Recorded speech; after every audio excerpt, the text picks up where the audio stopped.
Lan's sword sprang from its scabbard too fast for Rand's eye to follow, yet the warder hesitated, eyes flickering to Moraine, to Nynaeve. The two women stood well apart. To put himself between either of them and the Forsaken would put him further from the other. Only for a heartbeat the hesitation lasted, but as the warder's feet moved, Agenor raised his hand. It was a scornful gesture, a flipping of his gnarled fingers as if to shoo away a fly. The warder flew backwards through the air as though a huge fist had caught him. With a dull thud, Lan struck the stone arch, hanging there for an instant before dropping in a flaccid heap, his sword lying near his outstretched hand. "No!" screamed Nynaeve. "Be still!"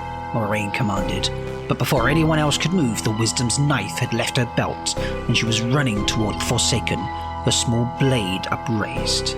"The light blinds you," she cried, striking at Agenor's chest. The other Forsaken moved like a viper. While her blow still fell, Balthamel's leather-cased hand darted out to seize her chin, fingers sinking into one cheek while thumb dug into the other, driving blood out with their pressure and raising the flesh in pale ridges. A convulsion racked Nynaeve from head to toe as if she had been cracked like a whip. Her knife dropped uselessly from dangling fingers as Balthamel lifted her by his grip, brought her up to where the leather mask stared into her still quivering face. Her toes spasmed a foot above the ground. Flowers rained from her hair. I had almost forgotten the pleasures of the flesh. Agenor's tongue crossed his withered lips, sounding like stone on rough leather. But Balthamel remembers much. The laughter of the mask seemed to grow wilder, and the wail that left Nynaeve burned Rand's ears like despair ripped from her living heart. Suddenly Egwene moved, and Rand saw that she was going to help Nynaeve. "Egwene, no!" he shouted, but she did not stop. His hand had gone to his sword at Nynaeve's cry, but now he abandoned it and threw himself at Egwene. He thudded into her before she took a third step, carrying them both to the ground. Egwene landed under him with a gasp, immediately thrashing to get free. Others were moving too, he realized. Perrin's axe whirled in his hands and his eyes glowed golden and fierce. "Wisdom!" Matt howled, the dagger from Shadow Logoth in his fist. "No!" Rand called. "You can't fight the Forsaken!" But they ran past him as if they had not heard, their eyes on Nynaeve and the two Forsaken. Agenor glanced at them, unconcernedly, and smiled. Rand felt the air stir above him like the crack of a giant's whip. Matt and Perrin, not even halfway to the Forsaken, stopped as if they had run into a wall, bounced back to sprawl on the ground. "Good," Agenor said. "A fitting place for you. If you learn to abase yourself properly and worship us, I might let you live." Hastily Rand scrabbled to his feet. Perhaps he could not fight the Forsaken. No ordinary human could, but he would not let them believe for a minute that he was groveling before them. He tried to help Egwene up, but she slapped his hands away and stood by herself, angrily brushing off her dress. Matt and Perrin had also stubbornly pushed themselves unsteadily erect. "You will learn," Agenor said, "if you want to live. Now that I have found what I need," his eyes went to the stone archway, "I may take this time to teach you." "That shall not be!"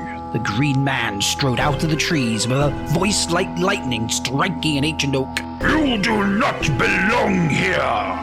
Agenor spared him a brief, contemptuous glance. "Begone! Your time is ended, all your kind but you long since dust.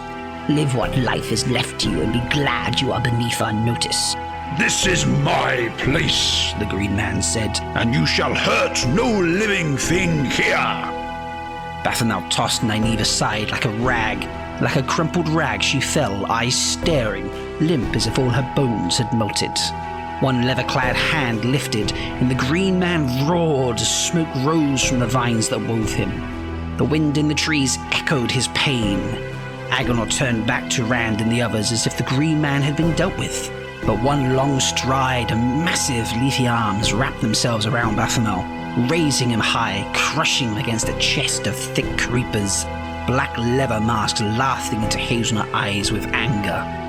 Like serpents, Balthamel's arms writhed free, his gloved hands grasping the green man's head as though he'd wrench it off. Flame shot up where those hands touched, vines withering, leaves falling. The green man bellowed as thick, dark smoke poured out between the vines of his body. On and on he roared, as if all of him were coming out of his mouth with the smoke that billowed between his lips. Suddenly Baphomet jerked in the green man's grasp. The Forsaken's hands tried to push him away instead of clutching him. One gloved hand flung wide, and a tiny creeper burst through the black leather. A fungus, such as rings trees in dark shadows of the forest, ringed his arm, sprang from nowhere to full grown, swelling to cover the length of it. Baphomet thrashed, and a shoot of stinkweed ripped open his carapace. Lichens dug in their roots and split tiny cracks across the leather of his face. Nettles broke the eyes of his mask. Death's head mushrooms tore open the mouth. The green man threw the Forsaken down. Baphomet twisted and jerked as all the things that grew in dark places, all the things with spores, all the things that, like the dank, swelled and grew, tore cloth and leather and flesh. Was it flesh, seen in that brief moment of verdant rage? To tattered shreds and covered him until only a mound remained, indistinguishable from many in the shaded depths of the green forest, and the mound moved no more than they. With a groan like a limb breaking under too great a weight, the green man crashed to the ground. Half his head was charred black. Tendrils of smoke still rose from him like grey creepers.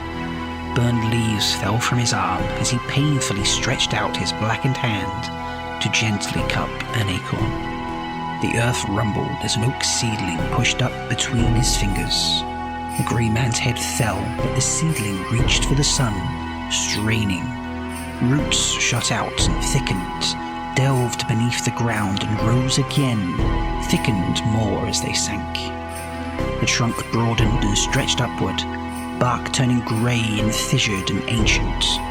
Limbs spread and grew heavy, as big as arms, as big as men, and lifted to caress the sky, thick with green leaves, dense with acorns. The massive web of roots turned the earth like ploughs as it spread. The already huge trunk shivered, grew wider, round as a house. Stillness came, and an oak that could have stood 500 years covered the spot where the green man had been, marking the tomb of a legend.